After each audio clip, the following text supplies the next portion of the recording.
Olá, esse é o Pode Licitar. O nosso bate-papo leve e descontraído sobre licitações e contratos. Eu sou Bárbara Gadelha. Eu sou Michele Vieira e o tema de hoje é a governança das contratações públicas.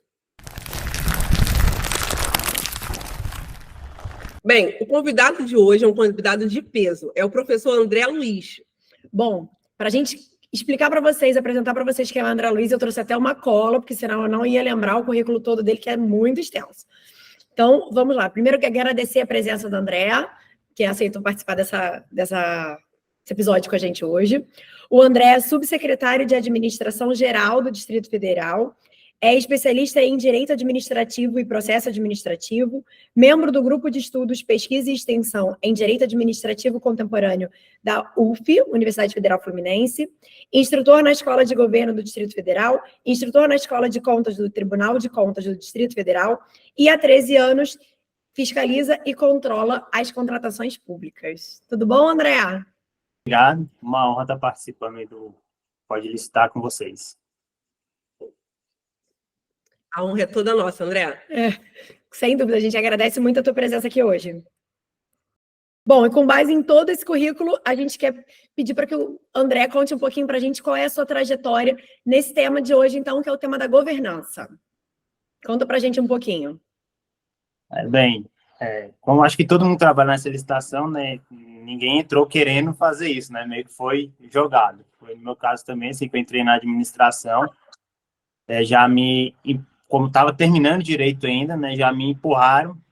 Eu entrei no controle interno, né, mas dentro da corregedoria, né, já me empurraram para os processos, né, que tratavam das tomadas de contas especiais, né, que é um processo que quase ninguém quer fazer, que envolve ali apuração e devolução de valores.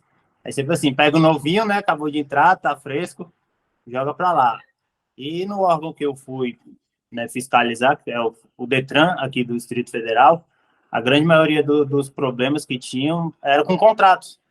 Então, eu comecei a trabalhar nessas comissões aí, estudando contratos, né, para saber do que se tratava. Então, aí eu fui me apaixonando, né, por essa questão de licitação, contrato, sempre, e aí aliado com essa parte do controle e fiscalização. Né? Então, daí fui especializando, terminei direito, fiz, né, a monografia, especialização nessa área, né, e depois a pós-graduação e tudo vinculado a isso, e aí depois todos os cargos que eu fui ocupando eram nesse sentido, né, tanto no controle interno, quanto também no controle externo, né, o período que eu passei, né, até o ano passado no Tribunal de Contas do Distrito Federal, e agora eu assumi essa função de subsecretário, né, que é justamente aquela figura que todos conhecem, é quase aquele que todo mundo sabe o nome, mas não sabe quem é, de onde vive, né, que é o ordenador de despesas.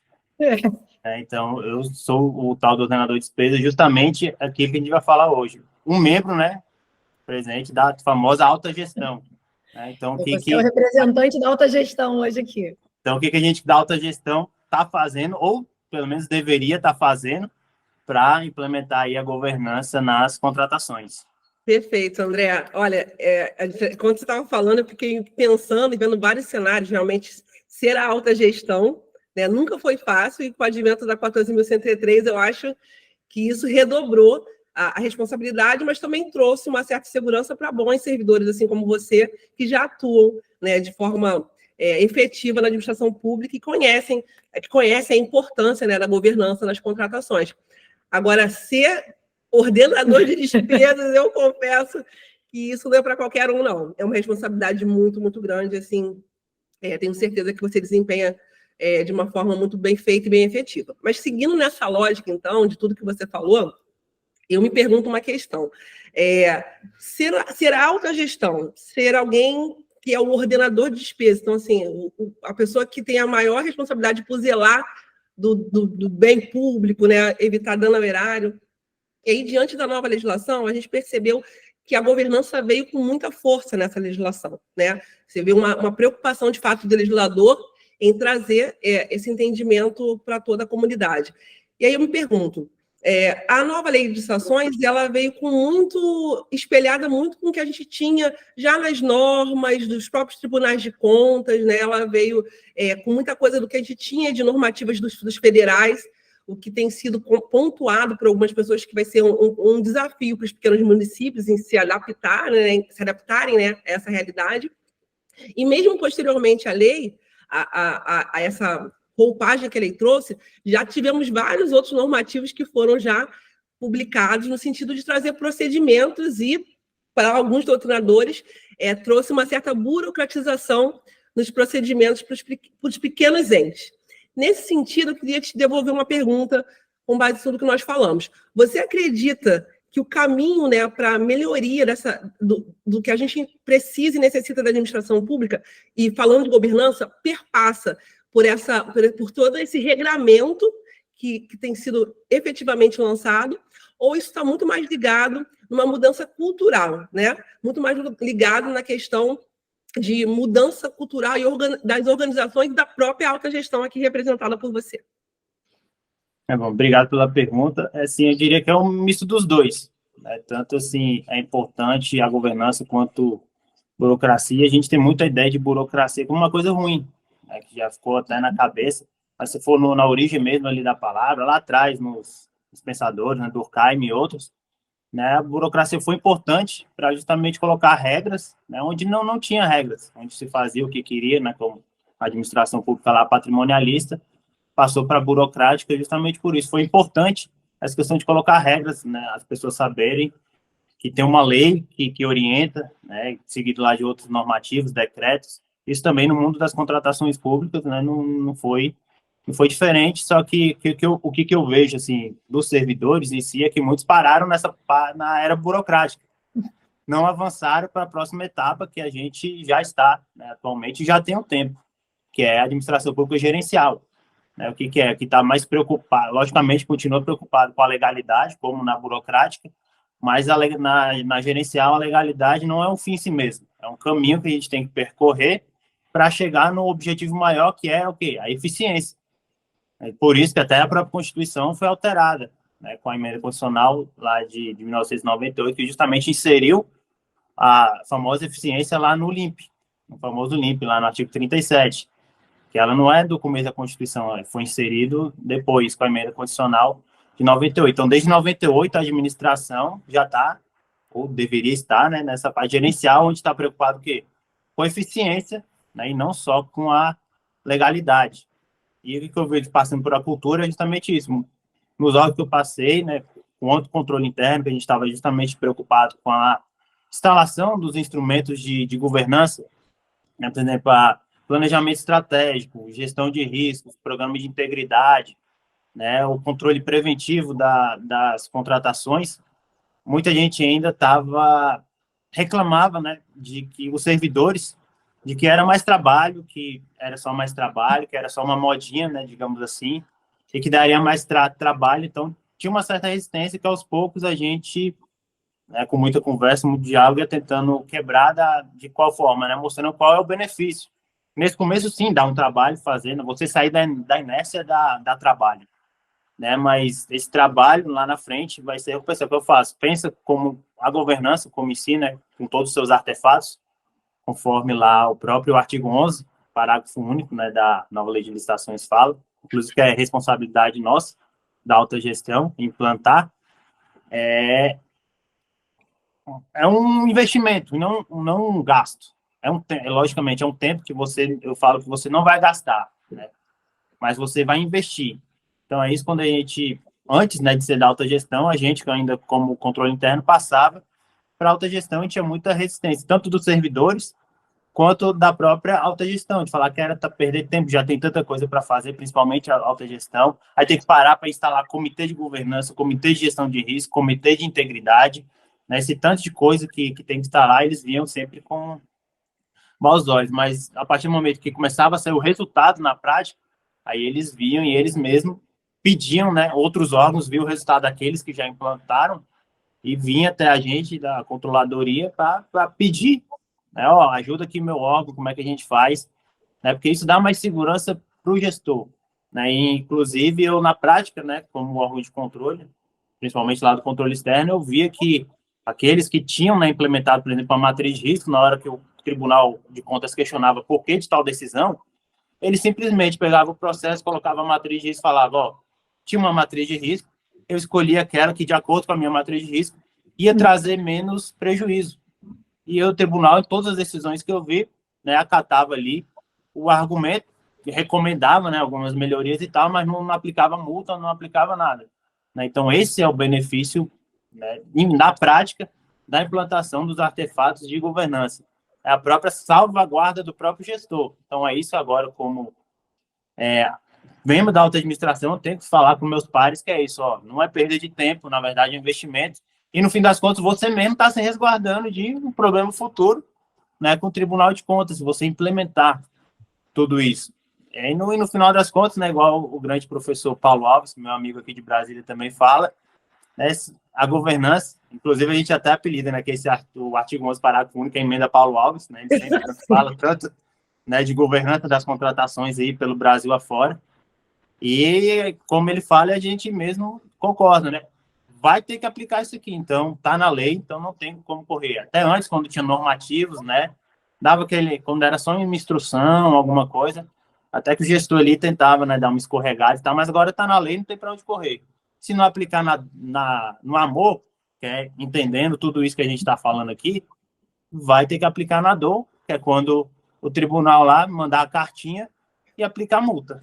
Infelizmente, vai ser o jeito. A gente não quer que chegue nesse ponto. Né? Nós aqui, como professores, queremos que a capacitação resolva, né? Mas, infelizmente, a gente sabe que não. E alguns vão ter que aprender no peso da caneta, afetando o órgão que mais dói no ser humano, né? Que é o bolso. É isso que você falou, é bastante interessante essa mudança de mentalidade, né, que é necessária na alta administração, porque, na verdade, não é encarar como uma burocracia, mais um trabalho, mais uma reunião que a gente vai ter que fazer toda hora, a gente não tem mais tempo para tanta reunião, a gente escuta muita gente reclamando, né, porque toda hora é uma reunião nova, a gente passa o dia inteiro em reunião, e se a gente encarar que isso não é só mais uma reunião, realmente é algo que vai proteger as nossas ações e melhorar o processo de uma forma geral, né, porque a partir do momento, por exemplo, que, como você deu o exemplo da matriz de risco, se a gente melhora a matriz de risco, essa matriz de risco depois ela serve como um documento que vai resguardar aquela atitude que a gente fez. Então, a gente se dedicar para elaborar bons documentos ou para fazer reuniões com qualidade fazem com que a gente também tenha um resultado no futuro melhor do que a gente só reclamar, né? Então, assim, é realmente uma mudança de mentalidade. Ao invés de esperar o problema chegar, a gente já se antecipar e começar a tentar organizar os órgãos de acordo com a nova lei. E aí, você deu até uma pincelada já sobre o próximo tópico que a gente ia falar, que é sobre o entendimento do TCU, né? Essa semana bombou nas redes sociais, agora tem meme de tudo quanto é jeito, falando sobre o entendimento do TCU com relação à responsabilidade da alta administração na gestão e implementação da governança, né? Não pode mais brincar de comigo não tá. Essa responsabilidade é, sim, da alta administração. Teve alguma repercussão por aí? Como é que tem sido recebida esse entendimento do TCU? Já tá até famoso, né? O famoso 1270, né? Que é o acórdão do TCU que saiu agora, recente, falando da implementação agora, atribuindo a alta gestão. Já no âmbito da nova legislação, mas isso não é novidade. É novidade pela nova lei, que agora ele botou nome nos bois, ele falou que quem deve implantar isso. Inclusive, nesses trabalhos que a gente fazia, antes da nova lei, uma das reclamações constantes justamente era isso, além do perder de tempo de várias reuniões, né, e tal, e muitos servidores ali falavam, não, mas por que a alta gestão não está aqui junto, né, fazendo? Então, via muito esse problema, é só a gente que é o trabalho, só a gente que tem carga, né, e aí eu vejo que agora ficou muito claro, pelo artigo 11, parágrafo 1, que fala de quem tem a responsabilidade de implementar isso. Então, é uma coisa top-down, né? Tem que vir de cima para baixo. Não é mais isso que é só os servidores ali da base, só a parte ali, vamos supor, tática e operacional do órgão que vai fazer. Né? Tem que partir do nível estratégico, a governança como estratégia do órgão. Né? E não só lá para a parte tática e operacional de implementar. Eu acho que a parte tática e operacional vai fazer ali a implementação em si dos artefatos, né? Mas quem vai pensar os artefatos, a governança, um dos pontos da governança é justamente o planejamento estratégico. Então, tem que vir da cúpula do órgão, né? Da parte estratégica.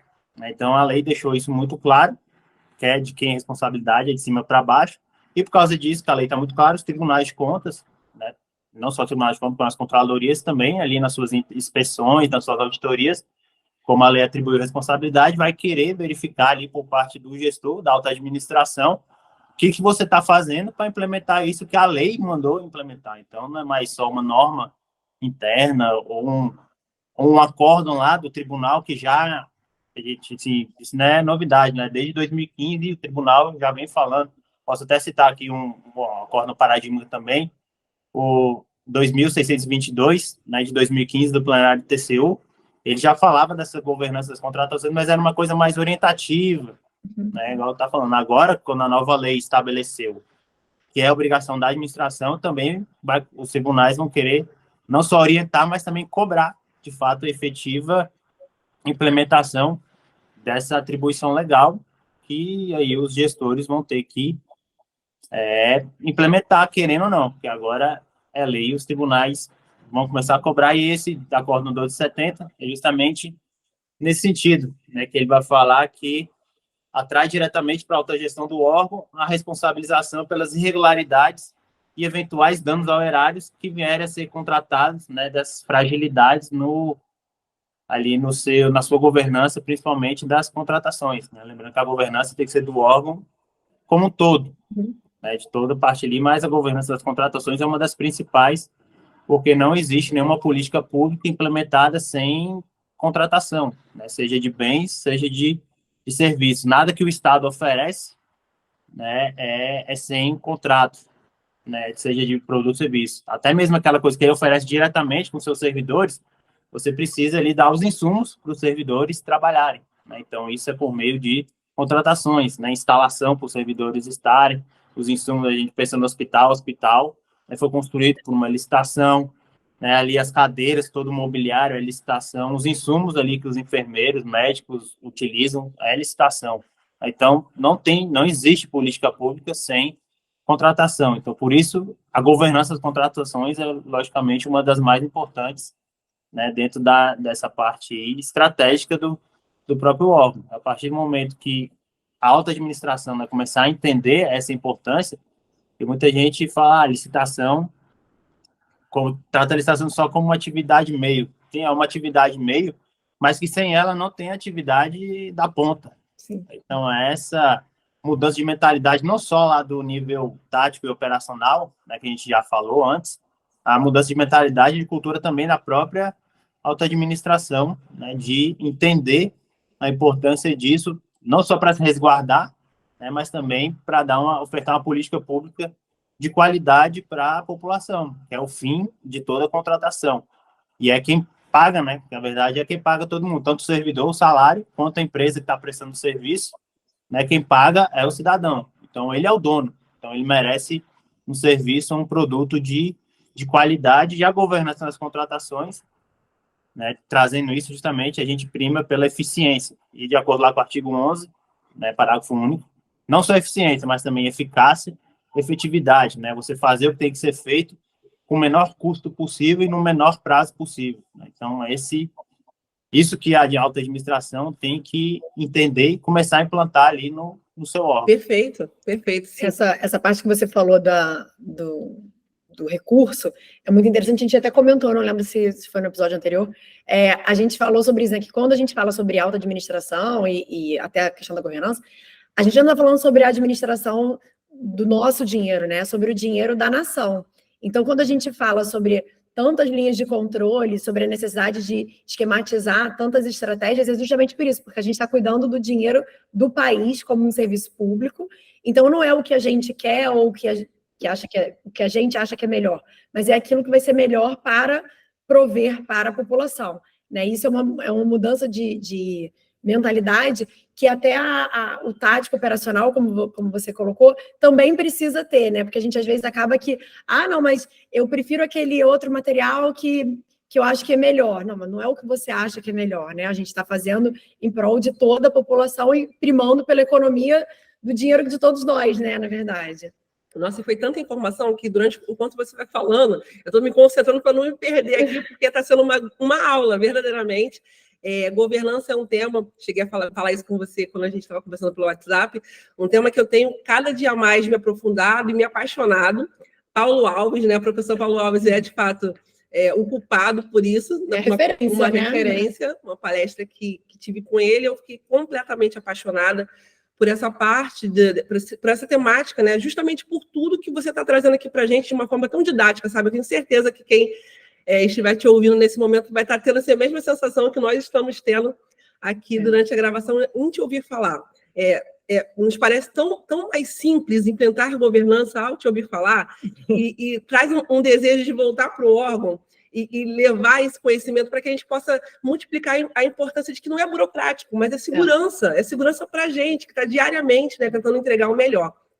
E aí, nesse sentido, eu queria te perguntar, para implementar tudo isso que você tem aqui dividido com a gente nesse período que você vem aqui conversando, que instrumentos você pontuaria ser necessário para a implementação da governança, de uma forma efetiva, de fato, como você está trazendo?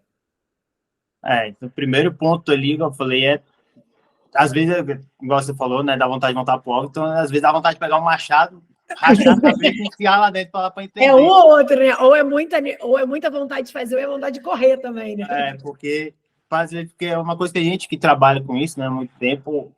Eu tenho 13 anos trabalhando com licitação, vocês também têm experiência, então a gente leva isso mais do que o próprio trabalho, né? Por exemplo, eu estou de folga, estou estudando, estou preparando aula, estou fazendo, então quase 24 horas por dia eu vi isso, mas tem gestor que ele não está ali por isso, né? Ele está pensando ali ele é nível, igual eu falei, muitos não são nem estratégicos, muitos são só nível político, né? Então tá ali, só foi colocado lá, né, politicamente, então a gente sabe, então esses daí é mais difícil ainda de tentar, né, abrir a cabeça e colocar lá dentro. Mas eu acho que quando começa a vir os resultados, né, igual eu falei, fica mais fácil. Ou seja, o resultado ele traz mais do que qualquer explicação, qualquer aula que a gente possa dar, né? Quando a gente apresenta dados, pega a avaliação, por exemplo, de um município que tem governança implementada e outro que não tenha. Na hora que você compara os dados, o que não tem, ele mesmo vai querer ter. Então, é muito importante. Então, na prática, como é que a gente, né, coloca isso? São vários artefatos que a gente pode ter, alguns, né, a própria lei já citou, e outros normativos federais já vem citando há algum tempo, e depois práticas dentro do próprio órgão pode implementar isso. O primeiro de todos, a própria lei já trouxe, lá no artigo 12, que é o PCA, o Plano de Contratações Anual. Então, você já tem que planejar a sua compra, né? Por que isso é importante? Né? Para você não sair comprando, às vezes, coisa que não precisa. Mas até, às vezes, até para você poder fazer o PCA, por exemplo, uma coisa que poucos órgãos têm é a política de gestão de estoque. Até para você saber o que comprar, você tem que saber se está faltando, quando não está faltando, para comprar no tempo certo, principalmente estoques perecíveis, né? O que tem validades, né? A gente trata isso de merenda escolar, por exemplo, questão lá da alimentação de hospitais, de presídios, e a questão também de estoques que vencem, né, como remédios, por exemplo. Então, é bom você ter, para até mesmo implementar o PCA, já vem outro instrumento agregado, que é essa política de gestão de estoque. Além disso, a gente tem a PLS, né, a Política Diretor de Logística Sustentável, né, que a própria lei também já veio trazendo como um princípio, né, que é o desenvolvimento sustentável do país. Só uma coisa que é importante lembrar, que o professor André Trajano também fala muito, a grande especialidade nessa área, que a gente fala sustentável, a gente só pensa no ambiente, ambiental. É lógico que faz parte, mas não é uma coisa maior ainda, né? Ou a política ESG, que tanto se fala, né? É o social, o ambiental e o econômico, né? Então tem que pensar as contratações, né, nesse viés também. E outra coisa que a nova lei trouxe, que é muito importante, né, que ela até define lá como dos objetivos dela, lá no caput do artigo 11, que é a compra, a melhor compra, o melhor preço, não o menor. Isso a administração tem um sério problema com isso, né, até mesmo para essa questão de resguardar o erário, né? A gente sempre acha que o mais barato é o melhor e nem sempre é desse jeito. Por isso a nova lei já veio trazendo isso, colocando como um dos parâmetros que deve ser analisado o ciclo de vida do objeto. Por exemplo, você pega duas cadeiras, né? Uma custa 100, outra 150. Uma dura 1 ano, outra dura 2. No final de 2 anos, qual que vai ser a mais barata? Vai ser a de 150, porque ela vai durar os 2 anos, a de 100 só vai durar 1, então você vai comprar 2 vezes, então você vai gastar 200. Né? Então você tem que ter essa atenção ali do ciclo de vida do objeto mesmo para falar o que é melhor ou não para o órgão. E um dos pontos que você vai trazer, isso, a nova lei já traz também, é o estudo técnico preliminar. Querendo ou não, ele também é um instrumento de governança, porque você vai pensar ali na sua necessidade e quais soluções ali que o mercado tem para atender ali essa necessidade e começar a fazer ele de verdade como deve ser feito. Né? Que muitas vezes a gente pega os ETPs aí, a gente vê que ele é de trás para frente. Ele já vem, já tem a solução. Não, eu quero isso. Faz o ETP aí de algum jeito para dar isso. Né? A gente sempre fala isso. Você chega num resultado, aí você explica como que você chegou nele, né? Não é um problema e escolher uma solução. Eu já tenho a resposta, mas eu vou explicar como que eu cheguei naquela resposta. É justamente isso. Então, o ETP é um instrumento de governança desde que ele seja bem feito, né? Senão, é mais o mesmo. Uma coisa que também o Paulo Alves sempre fala muito, eu concordo, né? Que muitas vezes, agora com a nova lei reclamando, tem que fazer o ETP em termos de referência, fazer 2 vezes a mesma coisa. Peraí. Então, você acha que o ETP e o termo de referência são a mesma coisa, você está fazendo um dos dois errado. Né? Então, assim, mas é isso, a aula não é sobre ETP, né? Isso, né? Vamos falar sobre outro episódio, a gente fala sobre ETP, mas ele é um dos instrumentos de governança justamente por isso. Você vai pensar a sua necessidade e buscar inovações ali no mercado. A própria lei também já trouxe a possibilidade da consulta, né, e da audiência pública. Muita gente acha que isso é só lá depois que o edital está publicado. Não, você pode fazer audiência e consulta, até mesmo ali na fase do ETP, até para entender o que o mercado tem para te oferecer ali de solução que você, como administração, não está entendendo. É uma sempre coisa que eu falo para os fornecedores, né, quando a gente vai tratar com os fornecedores, é isso. O mercado conhece muito mais daquilo que a gente quer comprar do que a gente mesmo. Porque a gente só usa, né? Mas quem fabrica, quem fornece, tem um conhecimento técnico muito melhor. Então, você abre ali uma audiência, uma consulta e chama, né, o mercado. A nova lei de licitações, vários pontos, ela veio com isso, essa interação maior, né, entre a administração e o mercado. Né? A gente tem aqui audiência, consulta, a gente tem o PMI, né, que faz isso também, e o suprassumo de todos, lógico, o diálogo competitivo, né, que é a nova modalidade de licitação. Mas então a gente tem, além disso, tem vários outros instrumentos. Né? A gente tem uma política de compras compartilhadas, né? Por exemplo, aqueles órgãos que estão dentro de uma central de compras, é importante ter essa política. Né? A nova lei também trouxe isso, né, falando justamente da importância da central de compras, não só dos órgãos grandes, inclusive aqueles municípios pequenos que, mesmo se juntar, fizer uma central de compras dele mesmo, ainda não vai ter tanta força. Falou que esse município com menos de 10 mil habitantes se juntem em consórcio, né, para comprar, né, por meio dessa central de compras, para ganhar economia de escala, padronização, tudo isso. Então isso também é governança. Você otimiza ali as licitações, padronizando e instalando uma central de compras. Outro instrumento que a lei também trouxe, né, como a governança das contratações, está lá no artigo 7º, é a gestão por competências. É você botar aquele servidor, né, que tem alguma familiaridade ali com aquela área, seja de formação própria dele, né, seja com a atribuição do cargo dele, ou então, se não tiver, capacita, né, esse servidor, né, nessa missão. Né, que eu não vou entrar no tema que a Michelle sabe muito, que é a fiscalização de contratos, mas nos órgãos a gente vê ali que vai o fiscal o quê? É aquele cara que quer ser punido, mas não tem como punir, né? Assim, objetividade para abrir um par de alguma coisa, não, manda ele lá para ser fiscal de contrato. Né? Então é isso, a gente tem que botar as pessoas que têm competência ali nas suas áreas. Inclusive, eu acho que quando a gente está falando, né, que desde 98 a gente está nessa administração pública gerencial, que é trazendo principalmente coisas lá de fora, né, do mundo privado aqui para o público, logicamente adaptando ao setor público, mas uma coisa que eu vejo que ainda sinto muita falta é justamente essa gestão de competência. Lá fora, quando você vai fazer uma entrevista para o emprego, alguma coisa, além do seu currículo, analisa ali o seu temperamento, o seu comportamento, né, faz ali uma análise de perfil, até para te saber em qual caixa você vai entrar, né, não é só currículo. E aqui na administração, eu não vejo isso. São poucos os locais que fazem isso. Você passa no concurso, ele vai te colocar onde está faltando gente, né? Sem fazer ali uma análise muito de perfil. Às vezes você passa no INSS da vida, vamos supor. né? E tá faltando gente hoje no atendimento, mas tem pessoas que não têm perfil para atendimento. E se você botar ela lá, ou ela vai atender mal, ou ela vai pedir para sair, né? Então perdeu vários anos da vida dela estudando, vai entrar, vai ficar decepcionado e vai sair. Então, essa parte aqui de gestão de competência, a lei já vem implementando, só que eu acho que a gente devia implementar mais ainda, né? Fazendo uma análise comportamental mesmo do servidor, e dentro da própria contratação pública a gente vê isso muito fácil, né? Você pega, o servidor fala aquele cara que é mais imaginativo, inventivo, você bota ele onde? Bota ele para fazer o BTP, né? Vai buscar ali soluções, né? Como é que tá aquele cara ali, né? Que tem comando, que tem voz ali, bota ele para quê? O pregoeiro ou o agente de contratação, né? Que ali é o cara que vai decidir aquilo ali.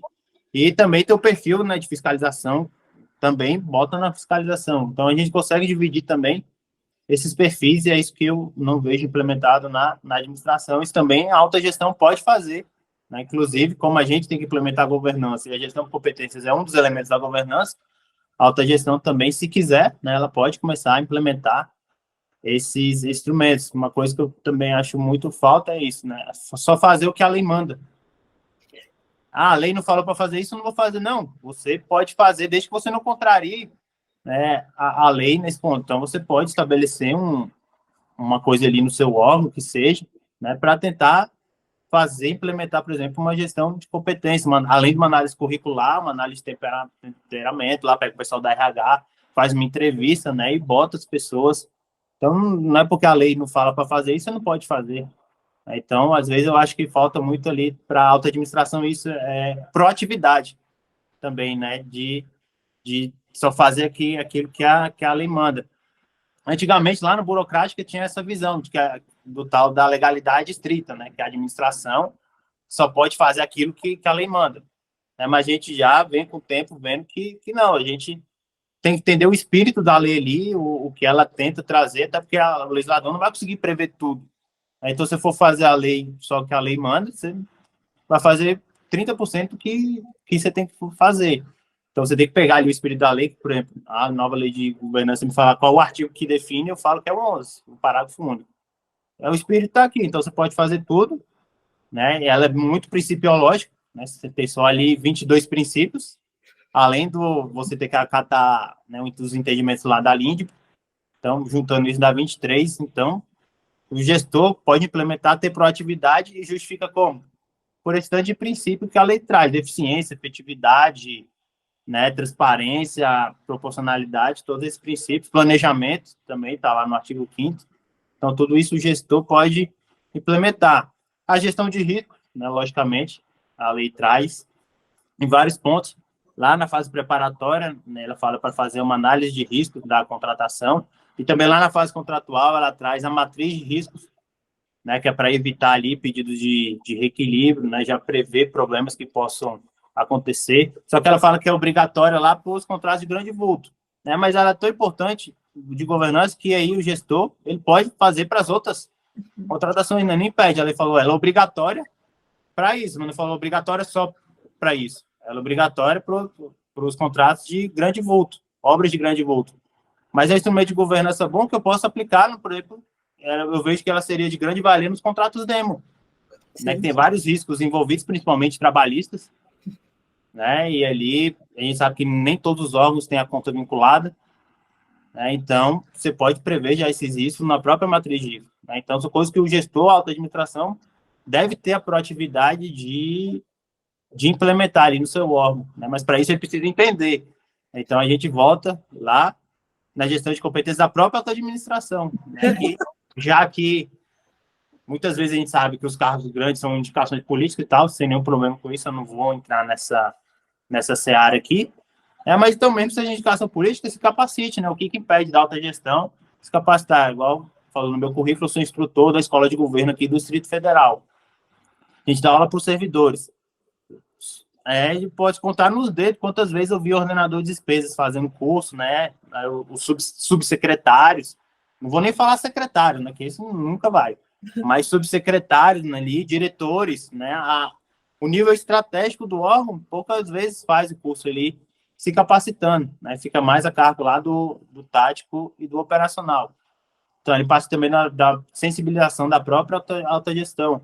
Inclusive, eu já falei lá na Escola de Governo aqui do Distrito Federal, a gente está elaborando justamente isso. Já como eles não têm tempo e tal, em vez de fazer o curso de 20 horas, né, que é a semana toda, da nova lei de licitações, a gente vai pegar os pontos mais importantes da nova lei, principalmente os que trazem uma responsabilidade maior para o gestor, e fazer um aulão para eles, né? Chama só uma manhã e fala, vem cá, senta aqui, ó, a lei manda fazer isso aqui, você vai ter que implementar, a controladoria está à disposição para ajudar, colocar esses artefatos aí, governança, gestão de risco, planejamento estratégico, integridade, e é isso aqui que tem que fazer, e se não fizer, acontece isso aqui. Pronto. Aí cabe a escolha deles. Né? Então, a gente também procurar sensibilizar a alta gestão. Né? Então, a gente também tem as diretrizes de gestão de contratos e várias outras, né? Que cada instituição pode fazer ali para melhorar essa governança das contratações e no futuro, que é a governança, né, do dinheiro público em si, que a gente sempre fala. Você está fazendo isso, você vai estar resguardando dois dinheiros, o público, né, que é um contrato eficiente, e o seu mesmo, para não tomar uma penalidade no Tribunal de Contas. Né? Então, é bom para todo mundo.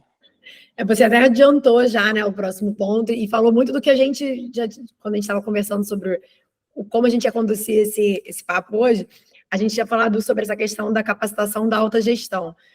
A gente trabalha em capacitação nos nossos órgãos, né, dando capacitação para os servidores, e é exatamente isso que você falou, a gente vê a linha de frente ali, a base, fazendo a capacitação, né, ou por motivação ou por imposição mesmo, porque é obrigatório fazer a capacitação. Mas é muito difícil você encontrar um chefe de divisão, um chefe de serviço, né? Ordenador de despesas. O ordenador de despesas, enfim. Essas pessoas não descem, elas estão muito ocupadas, e, enfim, realmente tem outras atribuições, outras coisas a fazer, mas elas também precisam se capacitar, porque não adianta a gente trazer uma inovação durante a execução se a alta gestão não estiver falando a mesma linguagem que a gente, né? Se a gente não estiver em consonância naquilo ali. E eu achei muito interessante o que você falou com relação à gestão por competência, porque eu brincava no meu órgão que, assim, não adianta a gente fazer gestão por incompetência. Porque quando a gente pega esse cara café com leite e bota para ele ser o gestor do contrato, né, o fiscal do contrato, não, ele não dá certo em lugar nenhum. Michele, eu vou te dar um servidor porque ele não prestou para lugar nenhum. A gente pega o café com leite, aí eu falo que é a gestão por incompetência, né? A gente pega aquele que não serve para nada e bota para fazer uma função que ninguém quer fazer. Mas, assim, ele nunca vai fazer nada que preste desse jeito, porque ele nunca vai se sentir motivado a fazer nada. Talvez se a gente buscasse realmente a motivação das pessoas ou aquilo que elas melhor se encaixem, a gente conseguiria mais eficiência no trabalho, né? As pessoas trabalhariam mais felizes, mais produtivas, enfim. E, para isso, a gente precisa do apoio do RH, que muitas vezes também não é visto dentro desse contexto, né? Quando a gente fala de governança, a gente fala muito de alta gestão e administração, né? São os grandes pesos. Mas acho que trazer o pessoal dos recursos humanos para dentro dessa discussão, para ajudar a gente nesse quebra-cabeça aí dos servidores e desenhar o serviço, é realmente uma visão bastante interessante, né? Da gente trazer para a conversa. É porque o RH que vai ter essas informações, né? Da formação do servidor, ele é formado em quê? Ele fez quais cursos? Então, o gestor chama o RH para montar justamente essa gestão. Ó, estou precisando de um fiscal de contrato. Vê todo mundo da lista aí para mim, que, por exemplo, é de obra, é formado em engenharia. Né? Então, você pode, por exemplo, fazer essa primeira peneira, digamos assim, curricular, depois se senta em entrevista mesmo, né? O servidor. Fala, inclusive, uma novidade do decreto federal, né, que trata disso, o 11246, que eu dou o curso lá também aqui na Escola de Governo do Gestão e Fiscalização de Contratos. Né, e muitos fiscais vinham e falavam que só sabia que era fiscal na hora que chegava lá a fatura para ele atestar. E agora não, pelo menos o decreto federal, que o daqui distrital repetiu, e eu acho que vai ser uma tendência, ter que avisar antes, pelo menos, né? Falar, ó, vou te indicar para ser fiscal, até mesmo para o cara falar o quê? Ó, eu não tenho capacitação, eu já vai ter duas hipóteses. Ou escolhe um que já é capacitado, ou capacita aquele. Né? Então, eu acho que o decreto federal veio muito bom nessa parte. Tomara que todos os outros repliquem para acabar esse chororô de fiscal, que é todo o curso de gestão de fiscalização de fiscal, é a mesma coisa. Eu não sou capacitado, eu nem sabia que eu era fiscal. E aí a gente entra no síndrome da Gabriela, né? Mas como é que eu faço aqui? Não, faz desse jeito. Porque, não, sempre foi assim. Então, assim mesmo de Gabriela, né? Eu nasci assim, eu cresci assim, você sempre assim. é um dos grandes problemas, né, da administração e falta de governança. É justamente isso, a governança vai estar sempre buscando o quê?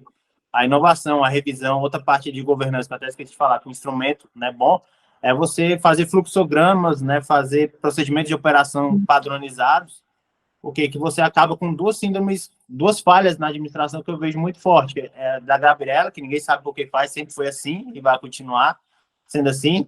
Né? Aquele videozinho lá dos macacos é a síntese disso, né, que a Michelle até postou outro dia.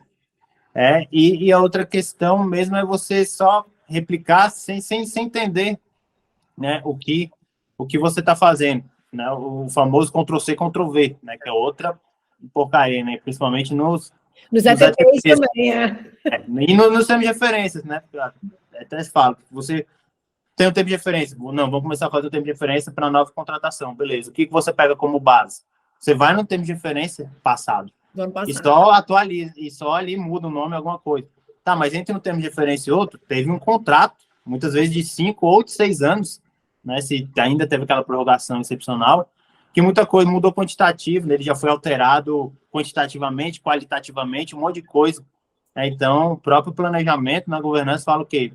Se você não tem ainda, implemente uma equipe de planejamento para a elaboração dessa fase preparatória, que vai ter gente da área requisitante, gente da área administrativa, gente da área, né, finalística, mesmo técnica, e principalmente chama o coitado do fiscal. Porque o coitado do fiscal, ele vai te dar informação de como está aquele contrato atual. O que deu errado, né? O que deu errado no passado. Deixa o pobre fiscal falar, ele que está na linha de frente, gente. Então, se você pegar o seu termo de referência novo com o velho, ele já vai nascer desatualizado. Então, chama o fiscal, que ele sabe, ó, essa quantidade aí, a gente já mudou no contrato. Não, isso aqui, esse modo aqui já alterou, a gente fez a alteração qualitativa, mudou isso aqui. Nesse preço não é mais praticado, né? Então, o fiscal do contrato também, ele não só pode, né, como deve participar dessa fase de planejamento, que ele vai dar informações práticas, né, lá da ponta, que vai te ajudar a fazer o ETP ali e também o termo de referência. Você falou do ETP, do Ctrl+Z, Ctrl+V. Outro dia eu ouvi uma pergunta que era, você tem uma minuta de ETP? Eu falei, não, o ETP não tem minuta, justamente porque é quando você vai pensar. Não, assim, as outras coisas têm minuta, mas ETP não tem minuta. Era do Comprasgov, eles queriam pegar um modelo bem feito para usar. Era isso. Foi entendido. Agora, se vocês falando me fizeram pensar numa situação, a questão de gestão de competência, que é um tema que eu acho que a gente precisaria discutir mais vezes. Aliás, isso vale uma nova conversa. Só a gestão por competência é um novo quadro. E me fez lembrar de uma situação que não aconteceu aqui, a gente brinca, não acontece no Brasil, mas de uma servidora que, ao chegar no órgão, ela passou por uma breve entrevista, né? E aí perguntaram a ela qual eram, né, as capacitações que ela tinha, competências técnicas, e ela disse apenas duas coisas, que ela só não gostaria de secretariar e nem de atendimento ao público. Era a única coisa que ela não gostaria. E aí, quando ela foi direcionada para o local onde ela foi colocada, ela foi colocada como secretária da ouvidoria. As duas coisas. Exato, eu não sei. Então, a gente precisa realmente conversar mais sobre gestão por competência nos órgãos, porque é de fato uma grande falha ainda, e é o que a Bárbara trouxe. Você acaba desmotivando pessoas. As pessoas têm seus próprios, né, conhecimentos, seus próprios talentos, suas próprias afinidades, né? A gente sabe que a gente está ali pelo interesse público, mas por que não, né, poder estar no lugar fazendo o que a gente gosta, o que a gente faz com muito amor, como ela consegue fazer na área dela, como eu consigo fazer. Né? Conciliar, trabalhar com algo que você gosta. E assim, o RH é a área dentro do órgão que, inclusive, organiza as capacitações, né? Quando é capacitação interna, o RH toma conta, quando é capacitação externa, é o RH que libera. Então, assim, o RH também é aquele que acompanha a evolução desse servidor ao longo da carreira dele, não só o currículo de quando ele entrou, mas tem esse acompanhamento da trajetória do servidor. E isso que você falou com relação à recepção é engraçado, porque a gente já viu em vários lugares, né, que a gente já passou e conversa com os colegas também, que também não aconteceu aqui no Brasil, obviamente, mas a gente vê os grupos quando entra assim, né? Teve um concurso, aí vai entrar aquela galerona assim na primeira chamada do concurso. E aí as pessoas são recebidas daquele jeito assim, o que a gente vai fazer com ela? É uma recepção tão calorosa que a gente recebe, né, quando a gente chega no serviço público, que não é assim, o que você gostaria de trabalhar, né? A gente poderia mudar essa pergunta, ao invés da pergunta ser, onde que a gente vai botar essa pessoa, com a pessoa ouvindo essa pergunta, é a gente perguntar, você gostaria de trabalhar o quê? Pelo que você se interessa? E aí a gente tentar conciliar, né? Ao invés de eu pegar uma pessoa que não queria trabalhar com o público e botar na ouvidoria. Olha, eu vou dizer que eu tive muita sorte, porque eu já entrei na fiscalização de contratos. A galera, assim, quando eu cheguei, o pessoal realmente olhou qual era a minha expertise. Olha, essa menina é bacharel em Direito, já estava na terceirização há alguns anos, então, fiscalização de contratos. Então, eu tive muita sorte, no meu órgão teve gestão por competência, e eu estou nos últimos 7 anos no lugar que eu mais amo, que é a gestão. E eu vou ser a pessoa que vai ter que dar uma má notícia aqui, não me odeiem, mas a gente, assim, o papo está muito, muito bom, muito gostoso. A gente não viu nem a hora passar, mas a hora passou bastante. E aí e aqui já vieram vários estalos aqui de outras coisas que a gente precisa falar aqui novamente com a Andréa, quando tiver disponibilidade para retornar, porque foi mais do que um bate-papo, eu preciso ser honesta, foi uma aula. Você nos deu aqui uma aula, você nos deu uma aula assim. Saiu cada vez mais apaixonada por esse tema, com esse desejo realmente não de tacar o machado, aqui não precisa tacar machado não, aqui vai ser no amor, e multiplicar isso no nosso órgão, né? Então, assim, eu gostaria de pedir para você, se é que a gente ainda pode pedir alguma coisa, é que você pudesse dar aquela dica de ouro, sabe? O que a gente precisa aqui, o que é a alta gestão, o que os nossos ordenadores de despesa a nível Brasil precisam ouvir do André, que é um exemplo de alta gestão aqui no Brasil. E ordenadores de despesa, principalmente, né, vamos implementar esses instrumentos de governança, né, por 2 motivos. Né, como a gente cuida do dinheiro, a gente cuida do dinheiro do erário público. Né, então, para esses instrumentos de governança vão, de fato, dar eficiência para as contratações, para que ela atinja o objetivo, né, conforme a gente já falou lá no início da nossa conversa. O objetivo não é só cumprir a lei. Né, cumprir a lei não é uma qualidade, né, é uma obrigação. O objetivo é você fazer eficiência mesmo daquele produto, né, ou daquele serviço para a população, seja diretamente ou indiretamente. Aí tem muitas vezes, mas estou fazendo isso para o servidor, né, comprando café para o servidor, o que tem a ver com a população? Tem, porque ele vai estar mais feliz, vai atender melhor. Né? Então, querendo ou não... Trabalhar melhor, né?